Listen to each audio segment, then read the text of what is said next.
ഒറ്റപ്പാലം നഗരസഭ ബസ് സ്റ്റാൻഡിലെ പഴയ shopping complex കെട്ടിടം അത്യന്തം അപകടാവസ്ഥയിൽ. കെട്ടിടത്തിന്റെ മേൽക്കൂരയിൽ നിന്ന് കോൺക്രീറ്റ് പാളികൾ അടർന്നു വീഴുന്നത് പതിവാണ്. കഴിഞ്ഞ ദിവസം രാവിലെ ബസ്സുകൾ പുറത്തുപോകുന്ന കമാനത്തിൽ നിന്ന് കോൺക്രീറ്റ് അടർന്നു വീണു. തലനാരിഴയ്ക്കാണ് വൻ ദുരന്തം ഒഴിവായത്. രാവിലെ 5:30 ബസ്സുകൾ പുറത്തുപോകുന്ന കമാനത്തിൽ നിന്നാണ് കോൺക്രീറ്റ് കഷ്ണങ്ങൾ അടർന്നു വീണത്. സ്റ്റാൻഡിൽ നിന്ന് ബസ്സുകൾ പുറത്തുപോയതിനു പിന്നാലെയാണ് കോൺക്രീറ്റ് അടർന്നു വീണത്.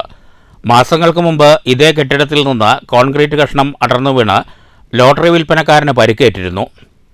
ഇതേ തുടർന്ന് ബലക്ഷയം ശ്രദ്ധയിൽപ്പെട്ടപ്പോൾ തന്നെ കെട്ടിടത്തിലെ വ്യാപാരികളുമായി നഗരസഭ ചർച്ച നടത്തുകയും ഒഴിഞ്ഞുപോകാൻ ആവശ്യപ്പെടുകയും ചെയ്തു. ബസ് സ്റ്റാൻഡ് കെട്ടിടത്തിലെ ലേല നടപടികൾ സ്വീകരിക്കുമ്പോൾ പ്രസ്തുത കടമുറികളിലെ വ്യാപാരികൾക്ക് മുൻഗണന നൽകാമെന്ന ഉൾപ്പെടെയുള്ള ചർച്ച നടത്തിയാണ് തീരുമാനമെടുത്തത്. കെട്ടിടം ഇപ്പോൾ വലിയ അപകടാവസ്ഥയിലാണ്. പലപ്പോഴും കെട്ടിടഭാഗങ്ങൾ അടർന്നു വീഴുന്നുണ്ട്. ബുധനാഴ്ച ബസ് പുറത്തുപോകുന്ന കവാടത്തിൽ ഒരു ബസ് പുറത്തുപോയ സമയത്താണ് സീലിംഗ് ഉൾപ്പെടെയുള്ള ഭാഗം അടർന്നു വീണത്. തലനാരിഴയ്ക്കാണ് വൻ ദുരന്തമൊഴിവായത്. നഗരസഭയിൽ കഴിഞ്ഞ ഏതാനും ദിവസങ്ങളായി കൗൺസിൽ ചർച്ച ചെയ്യുന്ന വിഷയമാണ് ഈ കെട്ടിടത്തിൻ്റെ ബലക്ഷയം.